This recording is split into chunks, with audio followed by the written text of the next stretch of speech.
İsa ol yeri taşlap öz doğduk mekanına gitti. Şägirdleri hem onun izine düşüp gittiler. Sabat günü İsa sinagogada halka öğretmeye başladı. Onun aýdýan zatlaryny eşiden köp adamlar hayran galyp, bu adam munça zady nireden öwrenike? Oňa beýle danalygy kim berdike? Ol nädip beýle mugjizaları görkezmegi başarýarka?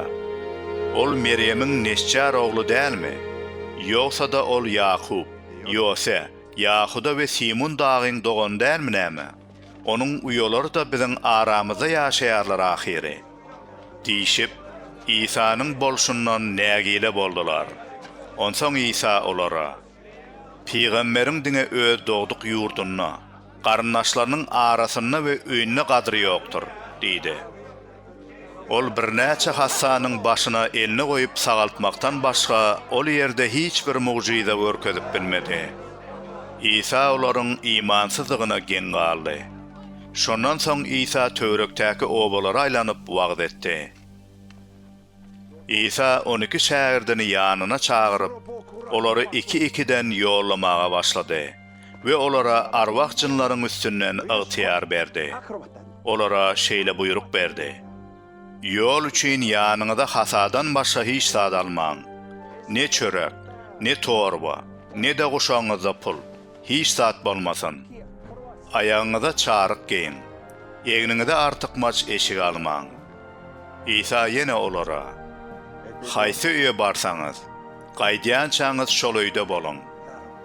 Eger adamlar sizi kabul etmeseler, dinlemeseler, ol ýerden çykyp barýarkaňyz, olara garşy şaýatlyk hökmüne aýaklaryňyzyň tozuny kakyň, diýdi.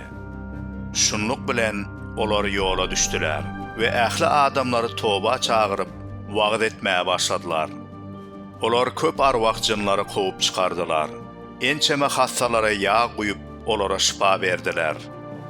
Bolup geçen zatlary Herod paça da eşitdi. Sebäbi İsa'nın at owazasy il arasyna ýaýrapdy. Käbir adamlar, Yahya çümdürüji ölümden dirilipdir. Ol şol sebäpli bu mugjizalary görkezip bilýär, diýerdiler. Beýlekiler bolsa, bu Elias, käbirleri de, bu öňkü peýgamberleriň biri ýaly peýgamberdir, diýişýärdiler. Herod bulary eşidip, meniň başyny çapdyran Yahyam dirilipdir, diýdi. Herod doğanı Filipin ayalı Herodiya öýlenipdi. Yahya bolsa Heroda, senin öz doğanının ayağına öýlenmegiň dogry däl, diýipdi. Şonuň üçin Herod adam iýerip Yahyany tutturupdy. Onuň el ayagyny gannarlap, zynnana saldyrypdy. Şeýlelikde Herodiya Yahya garşy ýüreginde kine saklap, onu öldürmek isleýärdi. Ýöne bu elinden gelmeýärdi.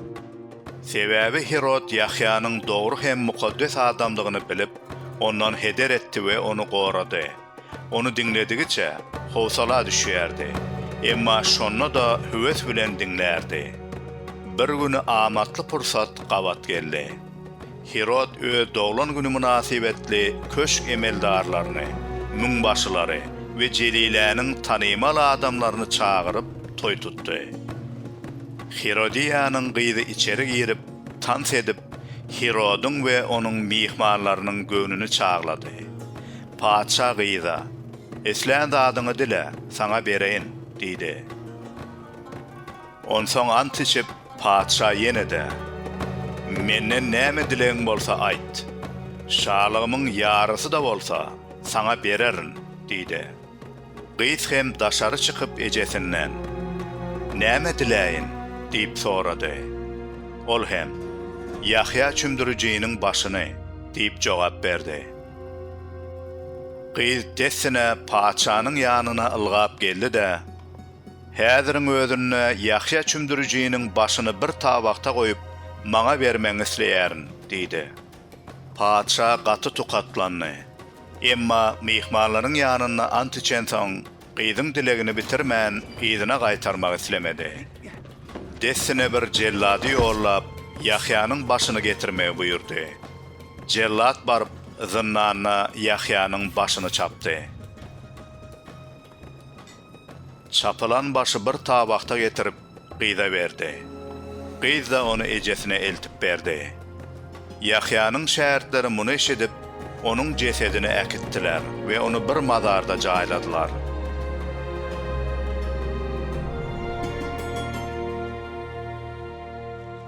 Resullar İsa'nın yanına yığınanıp, ähli eden işleri, halka öwreden daatlary barada ona habar berdiler. İsa olara, gelin, ýeki ödümüz bir çola yere gidip, biraz demdiýince alalyň, diýdi. Gelip gidiýänleriň köplüginden ýaňa olaryň nahar edilmäge de elleri degmeýärdi. Onsoň olar gaýga münüp, ýeki özleri bir çola yere gittiler. Gidip barýarkalar. Halaýyk olary görüp tanady. Şonu ähli şäherlerden adamlar piyada ýola düşdüler we haýdaşyp ol ýere olardan öň bardylar. İsa gaýykdan düşenne uly mähelläni görüp olara haýpy geldi. Sebäbi olar çopansyz goýunlar ýalydy. Şonuň üçin olara köp zatlary öwretmäge başlady. Wagt giýjigenden soň şägirdler İsa'nyň ýanyna gelip, bu bir çola yer. Wagt hem giýjikdi. Halky göýber. Törektäki owalara gidip özlerine iýmäge zat satyn alsynlar, diýdiler. Emma İsa, olara iýmäge zady siz berin, diýdi. Olar, sen biz 200 kümüş teňgäni çörege sarp edip olara iýdirelimmi, diýdiler. İsa olardan, barın, görün, näçe çöreňiz bar, diýip sorady. Görenlerinden soň olar, 5 çörek bilen 2 balygymyz bar, diýdiler. Şonna olara hemme adamlary topar edip, otuň üstüne oturtmagy buyurdy. Şeýlelikde olar 100-100den, 50-50den topar bolup oturdular. İsa 5 çörek bilen 2 balyg alyp, gözlerini göwe dikip şükür etdi we çörekleri bölüşdirip, halka paýlar ýaly şägirdlerine berdi. 2 balygy da olaryň hemmesine paýlady. Hemmeleri iýip doýdular. Şägirdler artan çörek böleklerini, balyklaryň ownuklaryny ýygnap 12 sebet doldurdular. Çörekleri iýen erkekleriň sany 5000 adamdy. İsa halky öýlerine owradyp durqa şägirdlerine gaýga münüp, özünden öň beýleki kenardaky Betsaida geçmeklerini buyurdy. İsa olar bilen hoşlaşandan soň Hudaýa doga etmek üçin dağa çykdy. Akşam düşenne gaýyk köýüň ortasyndady. İsa'nyň bolsa ýeki özi kenardady. İsa olaryň gaýgy kynlyk bilen kürekläp barýanlyklaryny gördi. Sebäbi ýel olaryň garşysyndan ösýärdi. Daňdana golay İsa köýle suň ýüzünden ýörep olara tarap geldi we ýanlaryndan geçip gitjek boldy. Emma olar onun suň ýüzünden ýörep gelýänini görenlerine, gözlerini arwah görünýändir öýdüp gıýgyryşdylar. Hemmeler onu görüp korktular. Emma İsa dessine olara söz gatyp, bu men, korkmaň, dogumly bolun, diýdi. Onsoň olaryň ýanyna gaýga münni. Ýel hem ýatdy. Olar has beter geňirgenişip haýran galdylar. Olar henidem çörekli mugyza düşünmändiler.